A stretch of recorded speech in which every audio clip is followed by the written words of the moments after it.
Hey, what do you know? No, really. What do you know? Or more aptly put, what do you think you know? Because today we're going to discuss the two types of information that we've been exposed to since the time that we were babies. Gonus.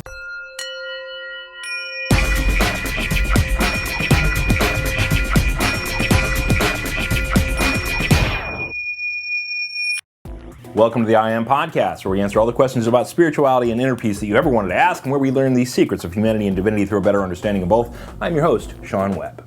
You know, I'm a firm believer that you don't reinvent the wheel on things, so I'm going to start this episode with an excerpt from one of the best audiobooks I've ever listened to, called The Voice of Knowledge by Don Miguel Ruiz.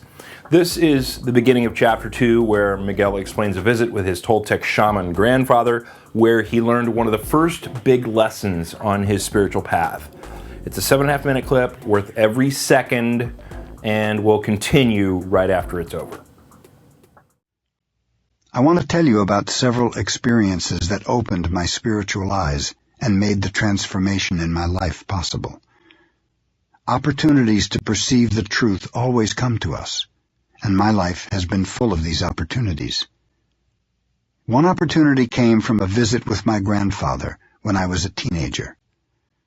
My grandfather was an old Nahual, which is like a shaman.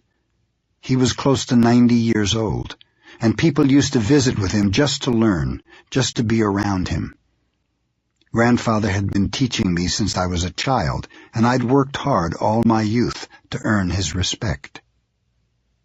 Well, I was pretending to be an intellectual, and I wanted to impress my grandfather with my opinions about everything I was learning in school. I went to his house, and he received me the way he always did, with a big smile, with enormous love.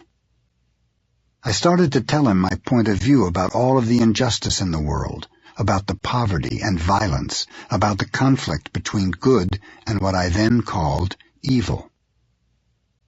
My grandfather listened carefully to everything I said.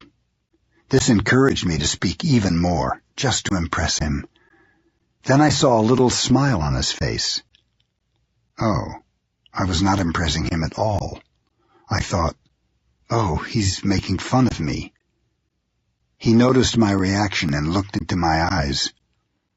Well, Miguel, those are very good theories you've learned, but everything you have told me is just a story. It doesn't mean that it's true. Of course, I felt badly. I took it personally and tried to defend my point of view, but it was too late, because now my grandfather started to talk. He looked at me with a big smile and said, "You know, most people around the world believe there's a great conflict in the universe, a conflict between good and evil. Well, it's true that there's a conflict, but the conflict only exists in the human mind. It's not true for the rest of nature. And the conflict in the human mind is not between good and evil. The real conflict in our mind is between the truth and lies. Good and evil are the result of that conflict. Believing in the truth creates goodness, love, happiness. Believing in lies and defending those lies creates what you call evil. It creates fanaticism. Believing in lies creates all of the injustice, all of the violence and suffering, not only in society, but also in the individual. What my grandfather told me was logical, but I didn't believe him. How could all of the conflict in the world, all of the injustice and suffering be the result of something so simple? Surely it must be more complicated than that. Grandfather went on to say, "Miguel, all of the drama you suffer in your personal life is the result of believing in lies, mainly about yourself. And the first lie you believe is you are not good enough. You are not perfect. We are born perfect. We grow up perfect, and we will die perfect, because only perfection exists. But the big lie is that no one is perfect. So we search for an image of perfection that we can never become. That image is false. It's a lie, but we invest our faith in that lie, and then we build a whole structure of lies to support it. In that moment, I didn't realize that my grandfather had given me a great opportunity, the awareness that all of the suffering in my life was because I believed in lies. Though I wanted to believe my grandfather, I could only pretend to believe him. There were too many lies inside my head to accept something as simple as the truth. Then my grandfather looked at me kindly and said, "Miguel, I can see that you are trying hard to impress me, to prove that you are good enough for me. And you have the need to do this because you are not good enough for yourself." Ouch. I never realized that my grandfather knew about my insecurities. How did he know that I was pretending to be what I was not? Grandfather was smiling again as he said, "Miguel, everything you've learned in school, everything you know about life is just knowledge. How can you know if what you've learned is the truth? How can you know if what you believe about yourself is the truth?" At that point, I reacted and I said, "Of course I know the truth about myself. I live with myself every day. I know what I am." Grandfather really laughed at that, and he said, "The truth is that you have no idea what you really are, but you know what you are not. You have pretended to be what you are not for so long that you really believe your image is what you are. Your faith is invested in all those lies you believe about yourself. It's a story, but it's not the truth." Miguel, faith is the power of creation that all humans have, and it doesn't have anything to do with religion. Faith is the result of an agreement. When you agree to believe in something without a doubt, you invest your faith. If you have no doubt about what you believe, then for you it is truth, even though it may really be a lie. Your faith is so powerful that if you believe you aren't good enough, you aren't good enough, because that is the power and magic of your faith. As I said before, you suffer because you believe lies. It's that simple. Humanity is the way it is because collectively we believe so many lies. Humans have carried the lies for thousands of years, and we react to the lies with anger and violence. But they're only lies. I was wondering, then how can we know the truth? Before I could ask this question, my grandfather answered it. The truth needs to be experienced. There are no words to describe it. We can perceive truth with our feelings, but as soon as we try to describe it with words, we distort it and it's no longer the truth. It's our story. It's a projection based on reality that is only true for us. Wow. Wow! Don Miguel Ruiz is awesome and explains the difference between spiritual wisdom and mindful knowledge very eloquently in this book. And as a side note, if you want to listen to this book, it's called The Voice of Knowledge, and you can download it for free if you sign up for our 14-day risk-free trial at our special link with Audible. It's audibletrial.com/IamSpirituality. Lots of I Am listeners have signed up to Audible through our offer, and they report back to me that they love Audible, which is no surprise to me because I love Audible. Been a member for over 3 years, and Audible's simply awesome. So you can get it there if you like. audibletrial.com/IamSpirituality. Now, what Don Miguel so eloquently relates there is the difference between the two types of information that we receive during our human lives. The first type of information is the information we experience firsthand through our body. For instance, when you were a baby, you learned from experiential knowledge how to control your hand. You didn't learn that from someone else. You figured that out through trial and error. You saw your hand and arm waving in front of your face, and although you ignore those feelings in your brain today, back then you could feel the area of your brain that was active when that motion happened. And if you really concentrate, you can do it today too. And so you started to poke around and prod and play with your brain until you figured out how to pick up a Cheerio, right? This is experiential knowledge. It is the same type of knowledge that you get when you burn that same hand on the stove, or when you gather what it feels like to plunge your hand into a pool of warm swirling water, right? It is knowledge that transcends words, but that is very real, and it is knowledge that is somewhat universal among all humans. And the second type of information that we get is what Don Miguel calls knowledge, right? And although I include experiential knowledge in the knowledge bucket, what Don Miguel is specifically talking about here is mindful knowledge, right? Knowledge that we learn from our interactions with other people.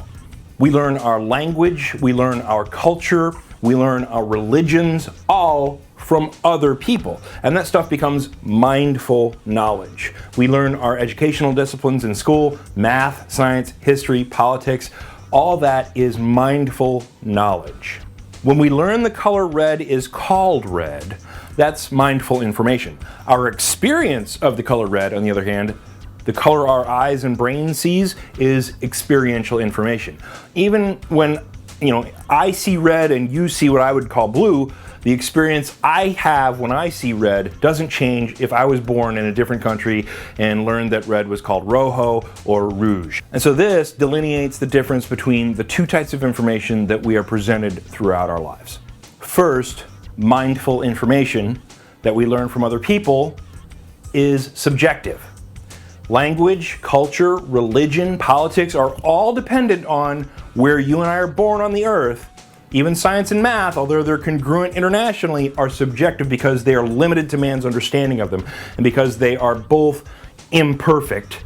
They both get improved yearly, so even science and math are subject to man's capability to comprehend and kind of invent science and math or discover science and math as it comes along.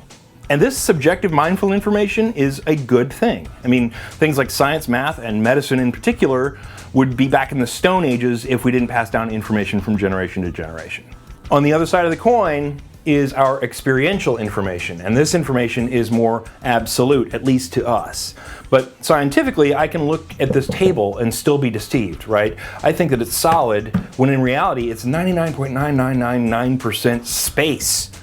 The rest being energy. It's amazing if this thing holds me up. There's nothing here.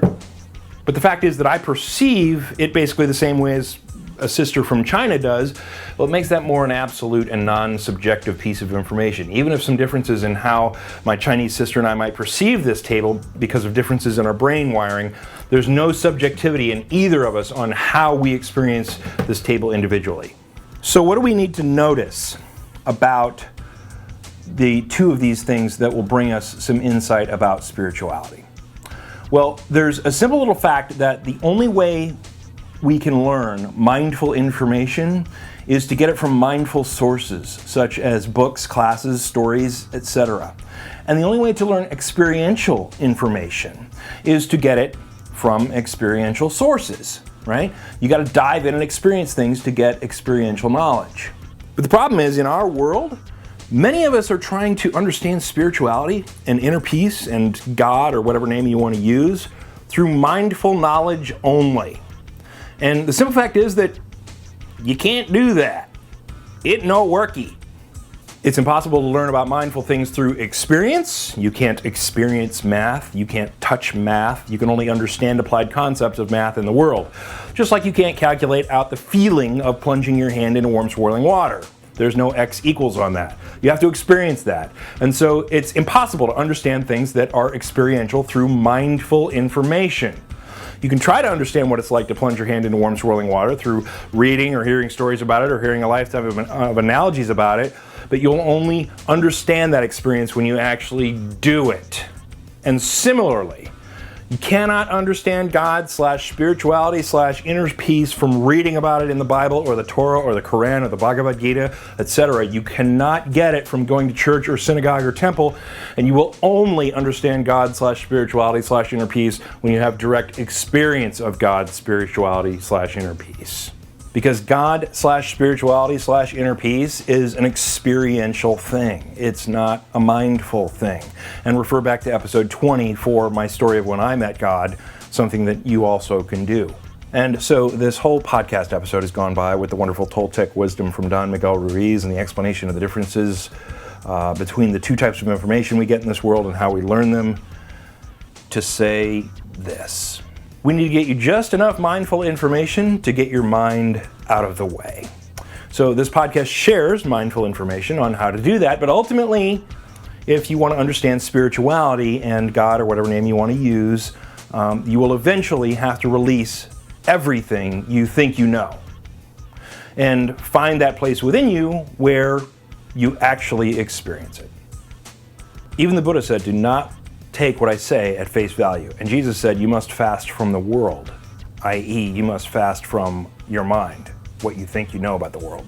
Experiencing spirit is the only way you will ever understand spirit.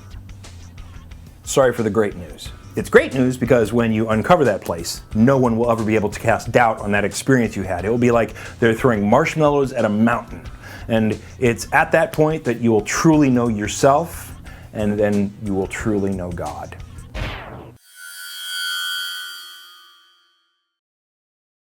No homework this week, but do go download Don Miguel Ruiz's Voice of Knowledge from Audible by going to audibletrial.com/IamSpirituality. You won't regret it. You can get it for free if you sign up for a 14-day free trial. Twitter, twitter.com/IamSpirituality. Facebook, facebook.com/IamSpirituality. Good conversations are happening there. Next week, we may wrap up the Body, Mind, Spirit 101 series so we can start getting to some good stuff, how to employ it in your lives. Send me challenges in your lives. Sean at iampodcast.com. I'm going to share some of my own challenges in episode 26, because although I passed through enlightenment, you better bet I'm human. So I guess I'll see you next week. Peace.